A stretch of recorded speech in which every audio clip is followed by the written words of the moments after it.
దేవుని నామమునకు మహిమ కలుగునుగాక. ప్రభువునందు ప్రియమైన వారలారా, దేవాది దేవుని యొక్క ఉచితమైన కృప చొప్పున మరొక సమయము దేవుడు మనకు అనుగ్రహించి ఆయన శ్రేష్టమైన మాటలను ధ్యానించుటకు దేవుడు ఇచ్చిన శ్రేష్టమైన సమయాన్ని బట్టి దేవునికి నిండు మనసుతో కృతజ్ఞతాస్తుతులు చెల్లించుకుంటున్నాను. అంత మాత్రమే కాకుండా ఈ వాక్యాన్ని వీక్షిస్తున్న మీకందరికీ నా హృదయపూర్వకమైన వందనములు. ప్రియమైన వారలారా, బాగున్నారు కదండి? చూస్తుండగానే దినాలు చాలా వేగవంతంగా గడిచిపోతున్నాయి. గతించిన కాలాన్ని ఎప్పుడు మనం తీసుకొని రాలేము, కానీ ఉన్న కాలాన్ని, సమయాన్ని ప్రభు చిత్తానుసారంగా సద్వినియోగం చేసుకుంటూ దేవుని మాటలను ధ్యానిస్తూ ఆయన సన్నిధానంలో గడుపుతూ ఇంకా దేవునికి సమీపంగా జీవించినట్లయితే మన కుటుంబంలో ఏమైనా కొరతలు, కొదువలు ఉన్నట్లయితే వాటినన్నింటినీ దేవుడు తొలగించి సమృద్ధిలోకి మనల్ని, మన కుటుంబాన్ని నింపేవాడుగా ఉన్నాడు మన దేవుడు. దేవుని ఆశ్రయిద్దాం, ఆయన పాదాలు గట్టిగా పట్టుకుందాం. ఏ అవసరతలు లేకపోయినా కానీ మనం మొరపెట్టే మొరను బట్టి ఇతరులకు సహాయం కలుగులాగున దేవుని సన్నిధానంలో మనం ప్రార్థించవలసిన వారమై ఉన్నాం. నేటి దినకాలము దేవుడు మనతో మాట్లాడబోతున్న అంశ భాగము ఏదనగా, ఒక నిర్ణయం మన జీవితాలను నిలవబెట్టవచ్చా, పడగొట్టవచ్చా? రెండు ప్రశ్నలతో కూడిన అంశం. మన నిర్ణయాల ద్వారా చక్కగా అర్థమవడానికి, మనము తీసుకునే నిర్ణయం ద్వారా అది మనకు మేలు కలుగుతుందా, కీడు కలుగుతుందా? మేలైతే మన కుటుంబానికి మంచి జరుగుతుంది. ఒకవేళ ఆ నిర్ణయము కీడుకు దారి తీసిందనుకోండి, మన కుటుంబంలో ఎన్నో శ్రమలు, ఇబ్బందులు ఎదురవుతూ ఉంటాయి. అందుకే మనం తీసుకునే నిర్ణయం మన జీవితాలను నిలవబెట్టేదిగా ఉందా, పడగొట్టేదిగా ఉందా?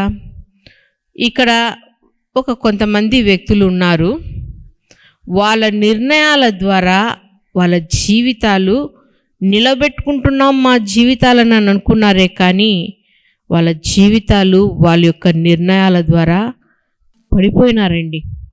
పూర్తిగా పడిపోయినారు, లేకోకుండా పడిపోయినారండి. ఎందుకు అంత ఘోరమైన నిర్ణయాలు తీసుకున్నారు అంటే, వాళ్ళ దృష్టిలో ఆ నిర్ణయం వాళ్ళకు చక్కగా అనిపించింది, మేలుకరంగా ఉంది, ఈ పని చేయడం ద్వారా నాకు మంచి జరుగుతుంది అని ఆలోచించుంటారు. కానీ అది వాళ్ళకు కీడుకే వచ్చిందని ఎప్పటికి తెలుసుకుంటారు? అన్నీ అనుభవించిన తర్వాత, అయ్యో నేను ఆలోచించిన ఆలోచన నా నెత్తి మీదికే వచ్చినాయి కదా ఈ సమస్యలో అని అనుకుంటారండి. ఇక్కడ మనం చూసినట్లయితే మూలవాక్యంలో ఒక మాట ధ్యానం చేద్దాం. అది ఆత్మీయులక, శరీరానుసారంగా ఉండే వాళ్ళక ఆ నిర్ణయాలు. పరిశుద్ధ గ్రంథం నుండి క్రొత్త నిబంధన గ్రంథము, రోమియోలకు రాసిన పత్రిక 8వ అధ్యాయము 5వ వచనంలో ఉన్న దేవుని మాటలను చదువుదాం. శరీరానుసారులు శరీర విషయముల మీద మనసు నుంతురు, ఆత్మానుసారులు ఆత్మ విషయముల మీద మనసు నుంతురు. శరీరానుసారమైన మనస్సు మరణము, ఆత్మానుసారమైన మనస్సు జీవమును సమాధానమునై ఉన్నది. చాలా చక్కటి మాట పౌలు గారు రోమా సంఘానికి తెలియజేస్తున్నారండి. మీరు శరీరానుసారంగా ఆలోచించినట్లయితే ఏమైపోతుందంట, ఆ ఆలోచన ద్వారా మరణానికి దారి తీస్తుంది. అదే ఆత్మానుసారంగా దేవుని ఆశ్రయించి విశ్వాసంగా ప్రార్థన చేస్తూ ఇది దేవుడు ఖచ్చితంగా నాకు సహాయం చేస్తాడని నువ్వు విశ్వాసం ఉంచి ప్రార్థించి ఒక నిర్ణయం తీసుకున్నట్లయితేనా అది ఎలా ఉంటుందంటే, ఆ నిర్ణయము మన జీవితాలలో ఏమంటున్నాడు, ఆత్మానుసారమైన మనసు జీవమును సమాధానమునే. ఏదన్నా ఒక నిర్ణయం తీసుకుంటే అది మనకు, మన కుటుంబానికి నెమ్మదినిచ్చేదిగా, సంతోషంనిచ్చేదిగా, ప్రశాంతంగా ఉండేదిగా ఉండాలి. కానీ ఆ నిర్ణయం ద్వారా ఎప్పుడు ఇంట్లో ఏదో ఒక సమస్య సమస్య సమస్య అని ఆలోచనలో పడి ఏమైపోతారు? కృంగిపోయేవారుగా ఉన్నారు. ప్రియమైన వాళ్ళారా, ఎప్పటికైనా ఒక నిర్ణయం తీసుకుంటే అది ఆత్మానుసారంగానే ఉండాలి. ఇప్పుడు శరీరానుసారంగా నిర్ణయం తీసుకునే వాళ్ళు ఎవరో ఒక ముగ్గురు నేను మీకు పరిచయం చేస్తాను సమయానుకూలంగా. మొదటిగా చూసినట్లయితేనా యెహోషువ గ్రంథము 7వ అధ్యాయము 21వ వచనంలో ఉన్న దేవుని మాటలను చదువుకుందాం.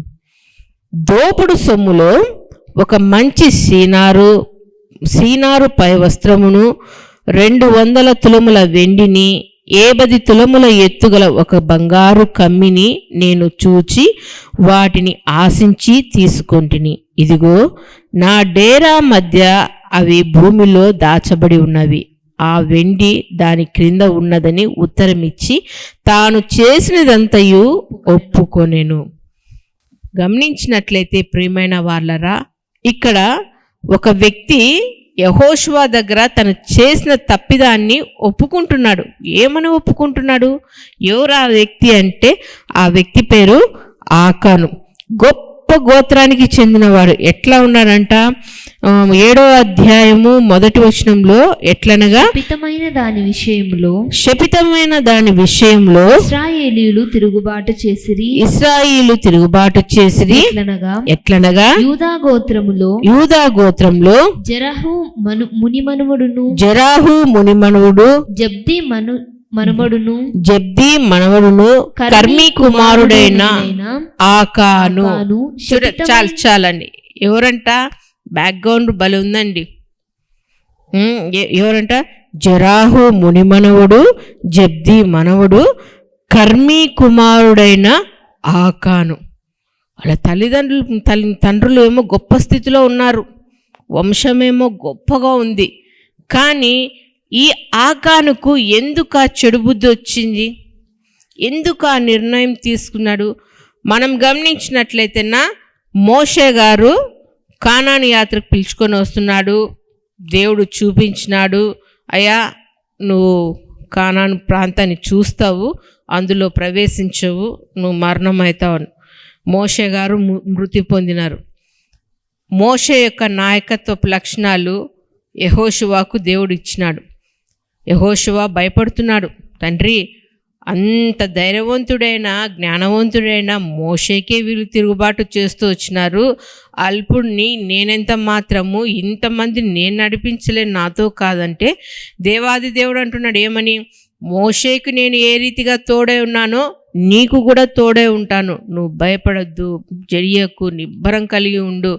మోషేకు తోడై ఉన్నట్లు నీకు తోడై ఉండి ధర్మశాస్త్రం అంత ప్రకారం నువ్వు నడిపించు అనే దేవుడు గొప్ప వాగ్దానం చేయడం ద్వారా యెహోషువ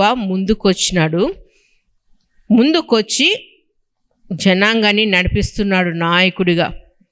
దేవుడు యెహోషువకు తోడై ఉన్నాడు. అన్ని యుద్ధాలలో రాజులను ఎదిరించటలో దేవుడు తోడై ఉండి విజయాన్ని చేకూర్చుకుంటూ వస్తున్నారు. గొప్ప సమస్య అయినా ఏది? ఎరికో పట్టణాన్ని జయించుటకు దేవుడు చెప్పిన ప్రకారముగా ఆ ఎరికో గోడ చుట్టూ వారు ప్రదక్షిణాలు చేసినారు, గోడ చుట్టూ తిరిగినారు, బాకాలు ఊదినారు, కుండలు పగలగొట్టినాడు. యెహోవాకే జయము జయమును స్తోత్ర కీర్తనలను పాడారు. ఆ శబ్దానికి ఎరికో పట్టణము గోడలు కూలిపోయినాయండి. సునాయాసంగా వారు ఆ పట్టణాన్ని జయించుకున్నారు. దేవుణ్ణి ముందు పెట్టుకొని దేవుని నామాన్ని గొప్ప చేస్తూ వారు ముందుకు వెళ్ళారు. ఎరికో పట్టణాన్ని స్వాధీనం చేసుకున్నారు. తర్వాత ఇంకొక పట్టణాన్ని వాళ్ళు జయించాలి. ఆ పట్టణం అంటే చిన్న పట్టణమైన హాయ్ అనుకుంటారు కదండి చాలామంది.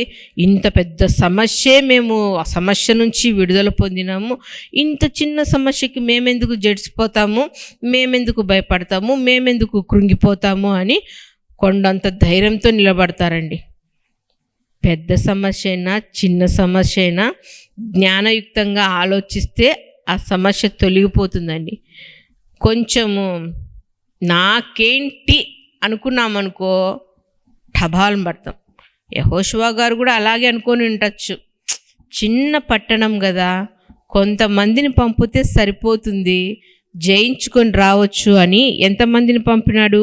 ఆ 7వ అధ్యాయంలో 3వ వచనం కింది లైన్లో చూసినట్లయితే 2-3 వేల మంది వెళ్ళి హాయిని వచ్చును. 2,000-3,000 మంది పోతే 6 లక్షల కాలువనంలో వీళ్ళెంత? ఒక 3,000 మంది పంపించినా ఆ పట్టణాన్ని స్వాధీనం చేసుకోవచ్చు అని వాళ్ళని పంపించినారు. పంపించేలోగా ఆ హాయి పట్టణంలో యుద్ధం జరుగుతున్నప్పుడు మనం గమనించినట్లయితే 7వ అధ్యాయము 5వ వచనంలో ఎంతమంది హతమైనారంట? 5వ వచనంలో చూద్దామా? అప్పుడు హాయి వారు వారిలో 36 మనుషులను హతము చేసిరి. 36 మంది. ఎంత? 36. అంతమంది చనిపోయేలోగా యెహోషువ గుండె బలహీనమైపోయిందండి. మోకాల సందున కాలు పెట్టుకొని, ఏం తండ్రి ఇలా అయిపోయిందని దిగులుగా ప్రార్థన చేస్తున్నాడు సాగిలపడి. అంత గొప్ప పట్టణమైన యెరికోను స్వాధీనం చేసుకున్నామే, ఈ చిన్న పట్టణాన్ని మేము ఎందుకు స్వాధీనం చేసుకోలేకపోయినాము? 3,000 మంది నేను కదా నేను పంపించింది, ఇంతమంది హతమైపోయినారు, అది చిన్న పట్టణం కదా అని. ఏమైంది దేవా అని దేవునికి మొరపెడుతుంటే దేవుడు ఒక్క మాట అన్నాడు, అయ్యా యెరికో పట్టణంలో అది శపితమైంది కాబట్టి అందులో నుంచి ఏ వస్తువులు కానీ ఏ సామాగ్రి కానీ తీసుకురావద్దు, సర్వం నాశనం చేసేయండి, కాల్చివేయండి అని చెప్పినాను కదా, నా మాట వినలేదు, మీలో ఒకడు దొంగిలించినాడు అంటే యెహోషువ గారు దిగులు పడి అందరినీ సమకూర్చి అందరినీ అడుగుతున్నాడు, ఎవరు ఎవరు ఎవరు అంటే అప్పుడు బయటపడ్డాడండి ఆకాను గారు. శపితమైన వాటిలో కొంతగా సీనారు వస్త్రమును, వెండి బంగారమును, కమ్మీలను తీసుకొని నా గుడారంలో నేను దాచుకున్నాను. తన నిర్ణయం, ఆ వస్త్రం బాగుంది కదా, ఆ బంగారు కమ్మి బాగుంది కదా, ఆ వెండి బాగుంది కదా, ఇవైతే నా కుటుంబానికి సఫిషియెంట్గా ఉంటుంది, రేపొద్దు ఈ పట్టణం దాటి వెళ్ళి ఎక్కడన్నా మేము స్థిరపడినప్పుడు ఇది మాకు కొంచెం ఆధారంగా ఉంటుంది, మేము కొంత ధనవంతులంగా ఉంటామని ఆలోచించవచ్చు ఆకాను గారు. నేటి కాలంలో కూడా అలాగే ఆలోచిస్తారు. మన స్థాయి కొంచెమని తెలిసినప్పటికీ కొండకు తాడేసి దాన్ని లాగాలని చూస్తుంటారండి. ఆ లాగడం ద్వారా కొండ 1 ఇంచు కూడా కదలదు, కానీ మనమే లాగి లాగి లాగి లాగి చేయి నొప్పి వచ్చి లాస్ట్కు బోల బొక్కన పడిపోతాం, దుమ్ము నాక్కుంటాం. నీ నిర్ణయాల ద్వారా నీ కుటుంబంలో ఏమన్నా ఇంకొక సమస్య వస్తుంది ఈ నిర్ణయం ద్వారా అని ఆలోచన లేకోకుండా ఏది పడితే అది ఆలోచించి కుటుంబానికి, కుటుంబంలో ఉన్న బిడ్డలకైతేనేమి, భర్తకైతేనేమి, కుటుంబ సభ్యులకైతేనేమి నెమ్మది లేకోకుండా ఆందోళనకరంగా జీవించే స్థితిలోకి చాలామంది వస్తున్నారండి. ఈ శ్రేష్టమైన సమయంలో దేవుడు మనతో మాట్లాడుతున్నాడు. ఇంతవరకు దేవునికి ఇష్టానుసారంగా నువ్వు ఆలోచించినావో లేదో కానీ ప్రియమైన సహోదరి, ఇదిగో దేవుడు మాట్లాడుతున్నాడు. నీ నిర్ణయము నీ కుటుంబానికి క్షేమాన్ని తెచ్చేదిగా ఉండాలే కానీ నీ కుటుంబానికి ఇదిగో నెమ్మది లేకోకుండా, సమాధానం లేకోకుండా, ఎప్పుడు విచారం కలిగించే స్థితిలోనికి ఏ నిర్ణయాలు తీసుకోదు. ఒకవేళ మీరు కలిసి నిర్ణయాలు తీసుకున్నట్లయితేనా దేవుని సన్నిధానానికి వచ్చి, దేవా సహాయం చేయనైనా, ఈ ఆలోచన చేస్తున్నాము, మాకు మేలు చేయి తండ్రి అంటే దేవుడు ఒక హెచ్చరిక చేస్తాడు. దైవజనుల ద్వారా కావచ్చు, నువ్వు ధ్యానిస్తున్నప్పుడు, ప్రార్థిస్తున్నప్పుడు దేవుడు నీతో మాట్లాడచ్చు. ఆకాను తన నిర్ణయం ద్వారా ఇదిగో తన కుటుంబాన్నంతటినీ సజీవంగా నాశనం చేసుకున్నాడండి. అలాగే మనం చూస్తూ వస్తుంటాం. ఆదికాండంలో గమనించినట్లయితేనా అబ్రహాము గారు, లోతు గారు అంటున్నాడు, అయ్యా మనకు ఆస్తి ఎక్కువైపోయింది, పశువుల కాపర్లు ఎక్కువైపోయినారు, మీకు మాకు గొడవలు జరుగుతున్నాయి, పశువుల కాపరులకి వాళ్ళకే గొడవలు జరుగుతున్నాయి, దీని ద్వారా మనకు నెమ్మది లేకోకుండా పోతుంది, కాబట్టి ఇదిగో నువ్వు ఒక మంచి స్థలం చూడు అన్నప్పుడు లోతు గారు అనాలి, చిన్నాయన కానీ అన్న అని కానీ అబ్రహాం కానీ అంటే, అన్నా వాళ్ళు కొట్లాడితే మనం సద్దనుద్దాం, నేను నీ దగ్గరనే ఉంటాను అని ఒక మంచి నిర్ణయం తీసుకొని ఉంటే లోతు కుటుంబము చాలా చక్కగా ఉండేదండి. కానీ తన నిర్ణయం ద్వారా సొదొమ గొమొర్రా వైపు తన చూపు పోయింది. అది పచ్చగా ఉంది, నేను బాగుండొచ్చు అనుకున్నాడు.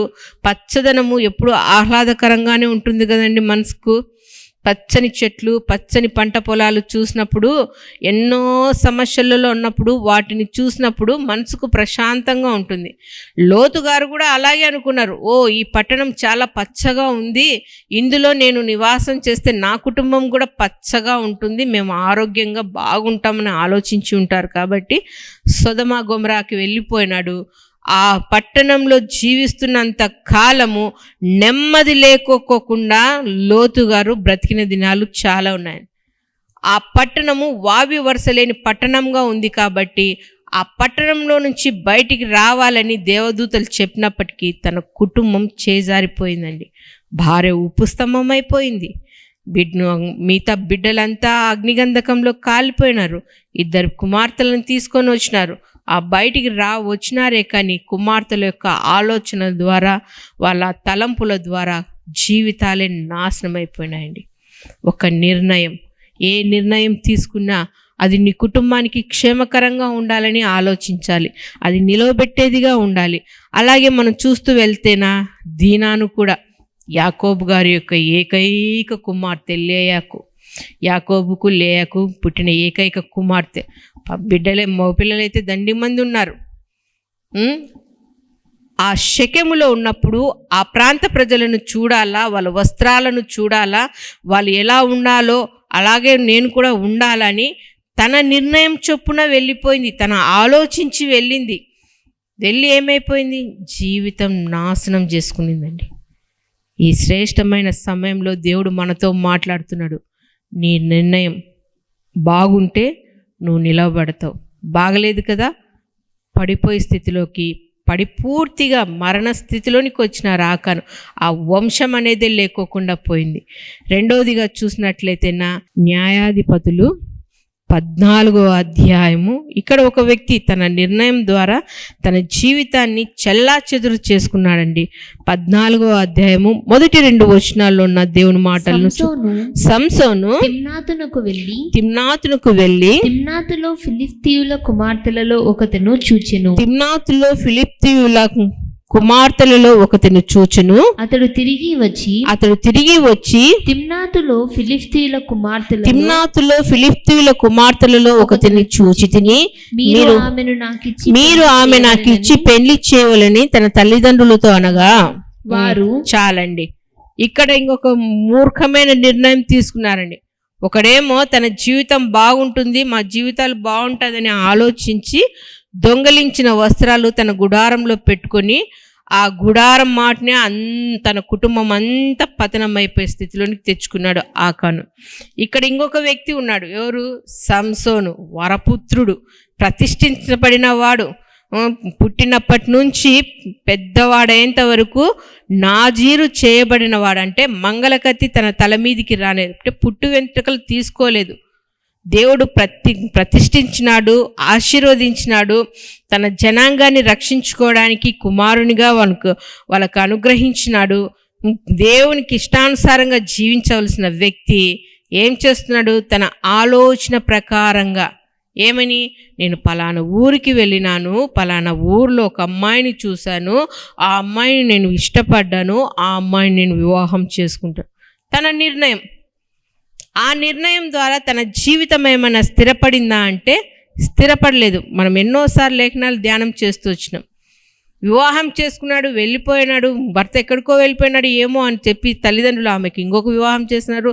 తన భార్యను చూడడానికని మళ్ళీ వెళ్ళినాడు. తన భార్య ఇంకొకరికి వివాహం చేయబడిందని తెలుసుకొని ఆ ఊర్లో అందరినీ తగలబెట్టేసినాడు నక్కల ద్వారా. చూడండి, ఆలోచనల ద్వారా జీవితం పతన స్థితిలోనికి వచ్చింది. ఎలా అంటే వేశ్యల దగ్గరికి వెళ్ళిపోయినాడు. అలాగే మనం చూస్తూ వస్తే 16వ అధ్యాయము 1వ వచనంలో ఉంది, తరువాత సంసోను గాజాకు వెళ్ళి వేశ్యనొకతను చూచి ఆమె యొద్ద చేరెను. పరిశుద్ధమైన జీవితాన్ని జీవించే సంసోను తన నిర్ణయం చొప్పున జీవితాన్ని పతనం స్థితిలోనికి తెచ్చుకున్నాడని. బలాఢ్యుడే, పచ్చి ఎముకతో అంతమందిని సంహరించే బలవంతుడు, మంచి జ్ఞానం గల వ్యక్తి, తిరకాసుగా మాట్లాడే వ్యక్తి, తన మీదకి వస్తున్న వారిని అంత బలంగా ఎదురాడే వ్యక్తి, సింహము నోరు చీల్చిన వ్యక్తి, అంత బలవంతుడు, అంత శక్తిమంతుడు, దేవుడు ప్రత్యేకంగా ఏర్పాటు చేసిన వ్యక్తి, దేవుని అడుగుజాడలలో వెళ్ళాల్సిన వ్యక్తి తన ఆలోచనల చొప్పున, తన నిర్ణయం చొప్పున తన జీవితాన్ని నాశనం చేసుకున్నాడని. వేశ్యల ద్వారా వెళ్ళి, ఆ సాంగత్యం ద్వారా డెలీలా దగ్గరికి వెళ్ళి డెలీలాతో సాంగత్యం చేస్తూ తన బలంను గురించి తెలియచేసి, ఇదిగో నాకు పుట్టినప్పటి నుంచి నాజీరు చేయబడలేదు కాబట్టి నా బలం నా వెంట్రుకలలో ఉన్నాయన్నప్పుడు ఆమె అవన్నీ కట్ చేసినప్పుడు ఫిలిష్తీయులు వచ్చినప్పుడు పట్టుబడ్డాడు. అంత బలవంతుడు ఫిలిష్తీయుల చేతిలో పట్టుబడి 2 కళ్ళు ఊడగొట్టుకొని దాగోను గుడి దగ్గర ఏం చేస్తున్నాడు? గానుగ విసురుతున్నాడండి బలవంతుడైన సంసోను. అవసరమా ఈ జీవితం? దేవా, ఈ దుష్ట తలంపులు వస్తున్నాయి, దుష్ట ఆలోచనలు వస్తున్నాయి, నా జీవితాన్ని చెరుపు చేసే తలంపులు ఎక్కువగా ఉన్నాయి, దేవా సరిచేయని దేవుని సన్నిధానంలో మొరపెట్టవలసిన సంసోను దేవుణ్ణి విడిచిపెట్టేసి ఇష్టానుసారమైన జీవితం జీవిస్తూ, గ్రుడ్డివాడిగా జీవిస్తూ దేవునికి మొరపెడుతున్నాడు. అయ్యా, ఒక్కసారి నన్ను జ్ఞాపకం చేసుకో, మరొక్కసారి నాకు బలం ఇవ్వు, వీళ్ళందరినీ సంహరిస్తానని. కనికర పూర్ణుడు గద మన దేవుడు, బలాన్ని ఇచ్చినాడు, అందరినీ సంహరించాడు. దేవుని పాదాలు పట్టుకున్నట్లయితేనా నీ ఆలోచనలు నీకు వ్యతిరేకంగా, దేవునికి దృష్టిలో వ్యతిరేకంగా ఉన్నాయా, ఆ వెంటనే మోకరించి నాకు సరైన మార్గం ఇవ్వు నాయన. సామెతల గ్రంథంలో ఉంది కదా, అనేక మంది చెలికాలున్న వారికి ఆ స్నేహం ద్వారా, చెలికాలు అంటే స్నేహితుల ద్వారా వాళ్ళకు ఘనత రాదండి, ముప్పే. ఎక్కువ మంది స్నేహితులు ఉంటే రకరకాల ఆలోచనలు చెప్పేవాళ్ళుగా ఉన్నారు. నయోమి కూడా అలాగే వచ్చింది. అయ్యో, దేవుని గృహము, రొట్టెల గృహంలో, ఆశీర్వదించబడిన గృహంలో, ఈ ప్రదేశంలో బెత్లెహేంలో నేనున్నాను, ఎంత కరువు వచ్చినా, ఎంత సమస్యలు వచ్చినా, ఇది దేవుడు ఆశీర్వదించిన ఈ ప్రాంతము, దేవుడు ఈ సమస్యను ఇలాగే పెట్టడు, నేను ఇక్కడే ఉంటాను అని అనుకోవాల్సిన నయోమి, అయ్యో కరువు వచ్చింది, నా కుటుంబము చాలా బాధపడిపోతుందని తన నిర్ణయం చొప్పున ఇదిగో ఆశీర్వదించిన స్థలాన్ని ఇడిచిపెట్టి శపితమైన ఎక్కడికి వెళ్ళింది? మోయాబు దేశానికి వెళ్ళింది. వెళ్ళి బాగుపడిందా? తన సర్వస్వాన్ని కోల్పోయిందండి, భర్తను, బిడ్డల్ని. తిరిగి బుద్ధి వచ్చి, అయ్యో నా దేవుడు మళ్ళీ నా దేశాన్ని ఆశీర్వదించినాడు, అక్కడ సమృద్ధి ఉందని తిరిగి వచ్చిందండి. ఒక్క నిర్ణయము, అది నీకు నిలవబెట్టడమా, పడగొట్టడమా? మూడోదిగా మనం చూసినట్లయితే యూదా, ఇస్కరేతు యూదా. మత్తయి సువార్త 26వ అధ్యాయం 14-15 వచనాల్లో మనం గమనించినట్లయితే పరిశుద్ధుడైన దేవుని వెంట సహవాసం చేస్తూ, ఆయన బోధ వింటూ, ఆయన స్వస్థతలను చూస్తూ, దేవుణ్ణి ఆ జనులు ఎంత ఘనపరుస్తున్నారో శిష్యులకు కూడా అంత ఘనత వస్తుంది. జనులు అంతగా పొగుడుతున్నారు. ఇంత ఘనతకు కారణమైన నేను దేవుని చెంతనే ఉన్నాను, ఆయన బాటలోనే నేను నడుస్తున్నాను, నాకు కూడా మంచి పేరు వచ్చింది అని గ్రహించలేని యూదా, ఇస్కరేతు యూదా, డబ్బుకు ఆశించి 30 వెండికి నాణాలకు ఆశపడి పరిశుద్ధుడైన దేవుని అప్పగించినాడండి. ఆలోచన. పోని సంపాదించిన ధనముతో, కొల్లగొట్టిన ధనముతో తను స్థిరంగా ఏమన్నా జీవితాన్ని కొనసాగించినాడా? మేడలు కట్టుకున్నాడా? తన కుటుంబాన్ని వెల్ సెటెడ్గా చేసుకున్నాడా? మనసులో ఆందోళన. యేసు ప్రభులు వారు పడుతున్న హింసను చూసి, ఆయనకు అవమానకరమైన మాటలను వింటూ, ఆయన మీద వేస్తున్న మాటలను వింటూ, ఆయన ఎంతగానో బాధ పెడుతున్న అవన్నీ, ఆ చిత్రహింసలన్నీ చూస్తున్నప్పుడు తన తప్పు తనకు తెలుసుకొని, అయ్యా ఇదిగో మీ డబ్బు మీరే తీసుకోండి అని విసిరికొట్టి పోయి దేవుని పాదాలు ఏమన్నా పట్టుకున్నాడా? కొమ్మను ఆశ్రయించినాడు. కొమ్మ ఏమన్నా ఆశీర్వదిస్తుందని తాడేసుకొని ఉరి పోసుకొని చచ్చిపోయినాడు. ఒక నిర్ణయము మన జీవితాలను మార్చేదిగా, స్థిరపరిచేదిగా ఉంది. ఈ ముగ్గురు వాళ్ళ నిర్ణయాల ద్వారా వాళ్ళ జీవితాలు పడగొట్టుకున్నారండి. ప్రియమైన వాళ్ళరా, మన జీవితం నిలబడాలంటే దానియేలు గారుగా ఆలోచించాలి కదండి.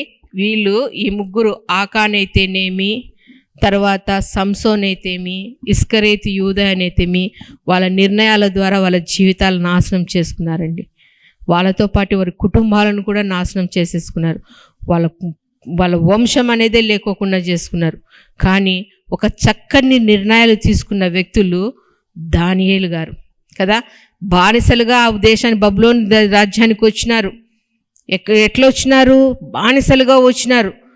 రాజు భుజించే ఆహారాన్ని మీరు భుజించాలా అని అక్కడున్న వాళ్ళు చెప్తున్నప్పుడు ఆ దానియేలు గారితో పాటు తన స్నేహితులు కూడా మంచి నిర్ణయం తీసుకున్నారు. 1వ అధ్యాయం 8వ వచనంలో చూసినట్లయితేనే దానియేలు గ్రంథంలో, అయ్యా ఇదిగో విగ్రహార్పితమైన ఆహారం మేము భోంచేయమండి, రాజు తినే భోజనం మేము చేయమండి, మాకు శాకాహారం ధాన్యాలు మాత్రమే ఇవ్వండి, మేము అవే భుజిస్తాం, విగ్రహాలకు అర్పించినటివి పూజించినటివి మేము తినమండి, మ్రొక్కమండి, మాకు 10 రోజులు ఇవ్వండి, టైం ఇవ్వండి, చూడండి మాంసం తినే వాళ్ళ ముఖము మా ముఖము ఎలా ఉంది, మేము ఇలాగే ఉంటామని వాళ్ళు చక్కటి నిర్ణయాలు తీసుకున్నారండి. అలాగే పౌలు గారు కూడా ఎంత చక్కటి నిర్ణయం, శ్రమ అయినా, బాధ అయినా, హింస అయినా, కరువైనా, ఉపద్రవమైన ఏదైనా రానండి, అది నేను క్రీస్తు కోసమే నిలవబడతాను, చావైతే చస్తాను, అది నాకు లాభమే, నేను క్రీస్తుతో ఉంటానని చక్కటి నిర్ణయాలు తీసుకున్నారండి. చక్కటి నిర్ణయాల ద్వారా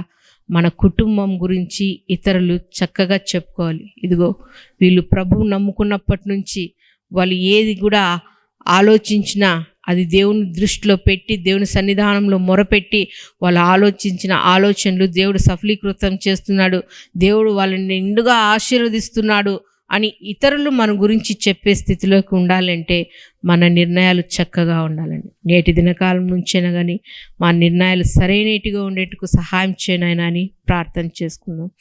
మహాగణుడువైన మా ప్రియా పరలోకపు తండ్రి, జీవం గల దేవ, జీవాధిపతివైన తండ్రి, మీ పరిశుద్ధమైన నామమునకు స్తోత్రములు తండ్రి. మీ దయలో ఇంతవరకు తండ్రి మమ్మల్ని అందరినీ సజీవు లెక్కలో నిలిపి మీ శ్రేష్టమైన మాటలను ధ్యానించుటకు తండ్రి సహాయం చేసిన విధానం బట్టి స్తోత్రములు తండ్రి. మా నిర్ణయాలు తండ్రి అవి పడిగొట్టేటివిగా, చెడగొట్టేటివిగా కాకుండా స్థిరంగా నిలబడుటకు తండ్రి కృప చూపించమని అడుగుచున్నాం తండ్రి. అవును తండ్రి, కొంతమంది తమ నిర్ణయాల ద్వారా తండ్రి వారి వంశమే భూమి మీద లేకోకుండా చేసుకున్నారు నాయన. మేమైతే తండ్రి మా నిర్ణయాలు తండ్రి మీ దృష్టికి అంగీకారపూర్వకంగా ఉండులాగున సహాయం చేయమని ప్రార్థిస్తున్నాం తండ్రి.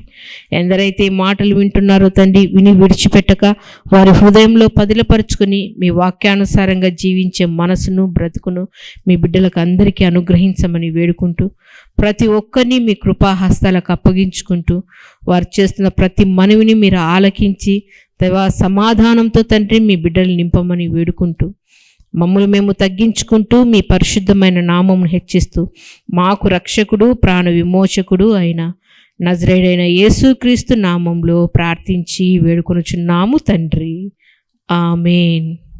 మా చిరునామా దైవజనుడు బ్రదర్ ఓ రూబేన్ గారు, క్రీస్తు ప్రార్థనా మందిరం, డోర్ నెంబర్ 1-10-386, నగరిగుట్ట, పులివెందుల, కడప జిల్లా. మీ ప్రార్థనా అవసరాల కొరకై సెల్ నంబర్ 9989067409.